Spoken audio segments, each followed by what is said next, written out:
위로받기를 원하지만 위로받지 못하고 힘들어하는 일들이 많습니다. 여러 가지 문제로 정말 힘들다. 정말 왜 이렇게 세상살이가 힘든지 모르겠다.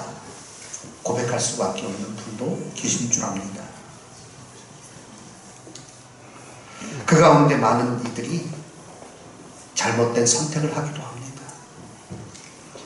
여러 가지 방법을 통해서 내 스스로를 한번 위로해보자, 나 자신을 위로해보자 하며 여행을 떠나기도 하고 좋은 옷을 사입기도 하고 맛있는 음식을 먹으러도 가지만 그것으로는 도무지 채워지지 않는 가운데 힘들어하는 분들이 많이 있습니다. 저희 아내가 죽을 한번 사왔는데요, 그 포장지를 보고 야, 참 이 포장지에 적혀있는 대로 되면 참 얼마나 좋을까라는 생각을 했습니다. 그림을 한번 보여주세요. 사진을.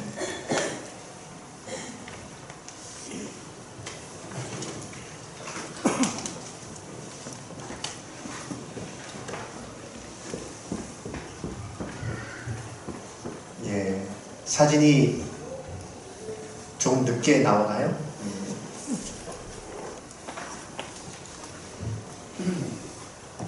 이제 좀 있으면 보시면 알겠지만 죽집에서 사온 포장지 우리 성도님들도 다 보셨을 거예요 아마. 야, 그런데 그거 보면서 사진 나오죠 이제. 오늘을 위로해 라는 그런 포장지입니다. 아마 보셨을 거예요. 야, 죽 한 그릇 먹고 위로받을 수 있다면 얼마나 좋을까 생각을 했습니다. 또 나갔습니까? 화면을 좀 켜주시기 바라고요. 그 사진은 안 나와도 되지만 저기 조그만 글씨로 자신을 위로한다라는 그런 글귀가 써 있습니다.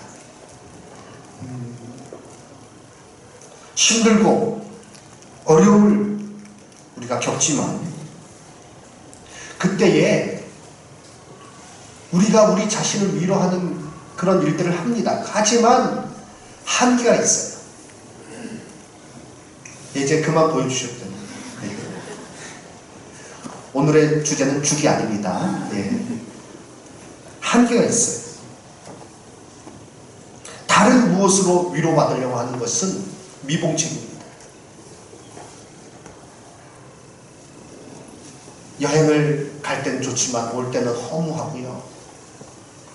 좋은 옷을 사입어서 그때는 참 좋지만 위로받는 것 같지만 그러나 여전히 공허한 마음은 달랠 길이 없습니다. 다른 여러 가지 사람을 만나고 해도 어떤 때는요 더 괴로울 때가 많이 있어요. 그러면 어떻게 해야 됩니까?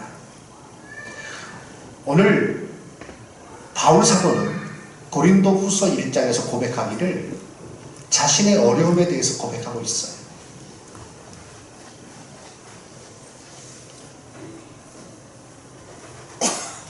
8절 말씀에 심에 겹도록 심한 고난을 당하여 살 소망까지 끊어졌다 라고 말씀하고 있습니다. 살 소망까지 끊어졌다. 그리고 우리는 우리 자신이 사형 선고를 받은 줄 알았다. 얼마나 힘들었으면 살 소망이 끊어질까? 더 이상은 못 살겠구나. 이대로는 못 살겠구나. 아, 내가 이걸 견딜 수 있을까? 내가 이겨낼 수 있을까? 내가 과연 이 가운데서 이 어려움을 극복할 수 있을까? 라는 생각을 가졌다는 것입니다. 우리가 누구라도 다 그러한 경험은 있으신 줄 압니다. 저도 그렇게 긴 인생은 아니지만 어느 순간에는요, 야, 이건 내가 감당하기 어렵겠다. 이것은 내 한계치를 넘어간다 라는 생각을 가질 때가 몇 번 있었습니다. 힘들더라고요. 어렵더라고요.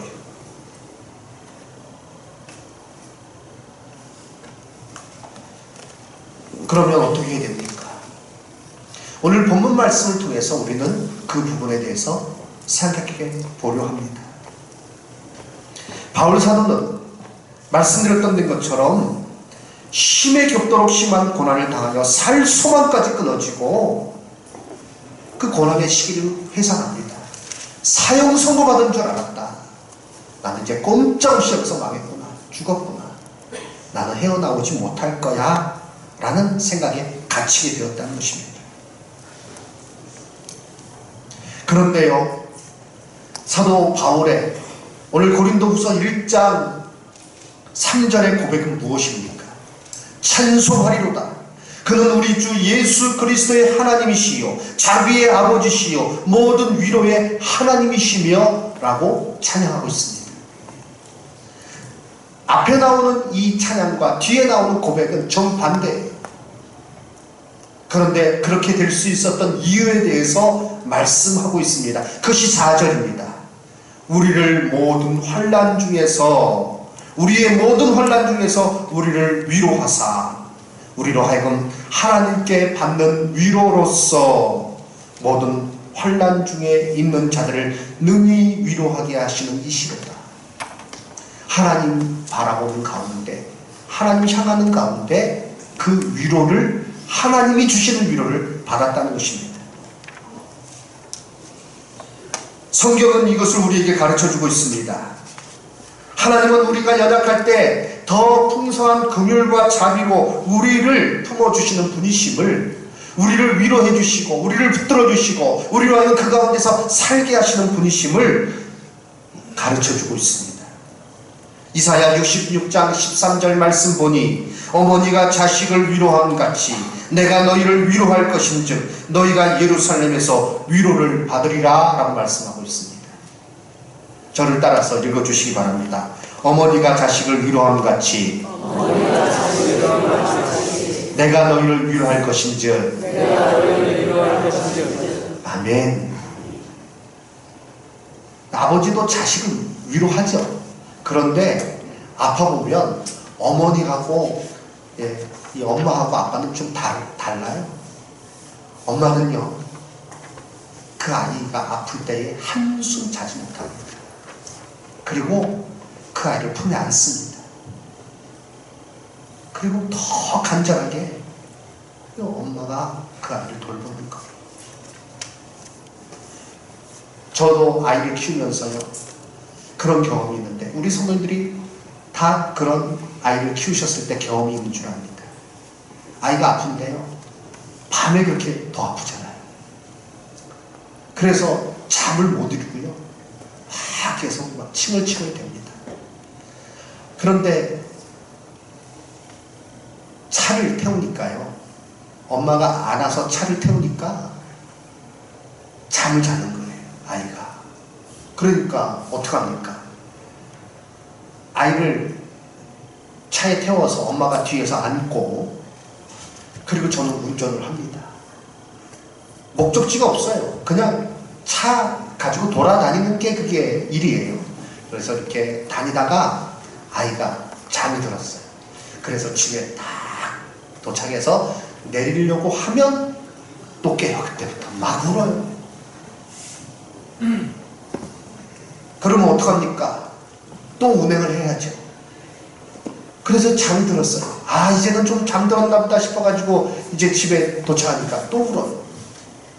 저희 아내는 다시 운행을 해야 된다 그래요. 저는 짜증이 나요. 아니, 이거 언제까지 운행해야 되는 거야? 그래서. 그런데 엄마는요, 그 아이를 품고 그게 앉아니까 유모차에 태우고 계속 밤에 돌아다니는 거예요. 내가 잠을 못 자도 이 아이 낫게 해야겠다, 이 아이 자게 해야겠다, 그래야 빨리 날 수 있습니까? 이사야 66장에 어머니가 자식을 위로함 같이 내가 너희를 위로할 것인지 이라고 말씀하셨습니다. 엘리야 선지자는요, 하나님의 능력을 받아서 바알과 아사랴를 섬기는 많은 선지자들을 무찔렀어요. 큰 일을 이루었죠. 그런데 큰 일을 이루고 난 후에 엘리야가 기대한 것은요, 이스라엘 전체에 하나님을 섬기는 일이 불길같이 일어나는 것이었어요. 그런데 이세벨이 건재합니다. 이세벨이 독을 품고 이제 엘리야를 죽이려고 하는 가운데 엘리야는요 낙심에 빠졌습니다. 그러니까 어떻게 됩니까? 광야길을 가면서 죽기를 구합니다. 주여 조카오니 내 생명을 여기서 거두어 가옵소서. 그럴 때 하나님께서 어떻게 하십니까? 그리고도 네가 선지자냐 이렇게 책망하지 않으셨어. 그 연약함을 아세요? 그러니까 하나님께서 그 천사를 보내요. 그에게 물을 먹이시고 그에게 떡을 먹이시고 거기서 누워서 자게 하시고 그리고 호렙산으로 이끌어서 세밀한 음성 중에 하나님께서 그에게 아직 바르게 무릎 꿇지 않는 7,000명이 있다. 내가 너와 함께하니 너는 낙심하지 말아라. 위로하시는 가운데 연인들이 속삭이듯이 하나님께서 말씀하시는 가운데 엘리야와 하여금 다시 그 사명을 감당하게 하시고요. 이후에 엘리사에게 그것을 넘겨주죠. 그래서 정말로 연약한 그 엘리야 하나님께서 붙들어 주시는 가운데 계속 사명을 감당할 수 있도록 해주셨습니다. 그렇습니다. 제가 목회하면서 힘들고 어려울 때 한 번도 하나님께서 외면하지 아니하시고 제 마음을 위로해 주시고 어루만져 주시고 여러 가지 경로를 통해서 하나님께서 붙들어 주시는 가운데 지금까지 이렇게 주의 일을 감당할 수 있었고 또한 앞으로도 그 하나님 주시는 위로 가운데 능히 감당할 수 있음을 저는 확신하고 있습니다. 우리 성도님들 모두 다 하나님께서 위로하시는 하나님. 오늘 고린도후서 1장 3절에서 10절 짧은 구절에 위로라는 단어가 10번 이상 나오고 있습니다. 위로하시는 하나님을 체험하시고 그 위로를 맛보시고 그 위로 가운데 이 땅을 복되게 살아가시는 우리 성도님들 다 되시기를 주님의 이름으로 축원합니다.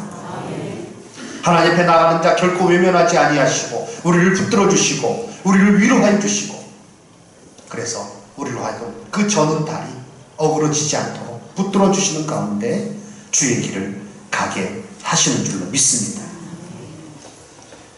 오늘 본문에서는요 또 우리에게 말씀하시기를 그 받은 위로로 서로를 위로할 것을 명령하고 있습니다. 그렇게 위로해 주신 이유, 나에게 그 위로를 주신 이유는 그 위로를 가지고 다른 사람을 위로하게 하기 위함이라고 분명히 말씀해 주셨습니다. 바울 사도는 하나님께서 위로해 주신 이유, 자기가 살 소망이 끊어진 그런 가운데 그러나 하나님께서 위로해 주신 이유는 바로 고린도 교회, 어려움을 겪고 있는 고린도 교회 너희들을 위로하게 하기 위함이요 너희를 위로하신 이유도 그 위로를 가지고 다른 사람을 위로하게 하기 위함이다 라고 말씀하고 있습니다. 6절에 우리가 환난 당하는 것도 너희의 위로와 구원을 받게 하려는 것이요 우리가 위로받는 것도 너희가 위로를 받게 하려는 것이니 라고 말씀하고 있습니다. 그렇습니다. 우리에게 구원의 은혜를 주셨죠. 그 주신 이유는 무엇입니까? 우리로 하여금 좀 하나님의 자녀 되게 하기 위함입니다. 그러나 거기서 멈추지 않습니다. 그 은혜를 또 다른 사람에게 나타내게 하기 위함입니다. 다른 사람에게 그것이 흘러가게 하기 위함입니다. 위로도 마찬가지. 하나님께 받은 그 은혜, 우리가 그 사랑, 다른 사람에게 그것이 반드시 흘러가야 되듯이 하나님께 받은 위로, 그것으로 다 끝나고 입 싹 씻고 나 좋다. 그리고 나서 끝나면 안 된다는 것입니다. 그 위로로서 그 위로가 흘러가서 다른 사람, 힘들어하고 괴로워하고 있는 그 사람을 위로하게 될 때 바로 하나님께서 우리를 위로하신 그 뜻을 그가 제대로 깨닫고 살아가는 사람입니다.